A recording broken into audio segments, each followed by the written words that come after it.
Today, me and my friend are heading to one of Qatar's hidden gems, the Dal Al Misfir, a magical sinkhole tucked away in the desert. The map showed the way, but the desert had its own secrets. We got a little lost, but honestly, that's part of the adventure. And the road? Definitely made for a 4x4 car. Otherwise, good luck.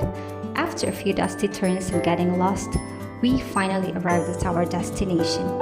I started heading down while my friend stayed up top, waving with a bright smile as she picked the wrong shoes. To my surprise from above, it looks like just rocks, but when you go deeper, it feels like a fairy tale. Reminds me to never judge a book by its cover. The real treasures are always hidden beneath the surface. And now, we walk to the car with our hearts fuller. Until the next adventure, see you soon!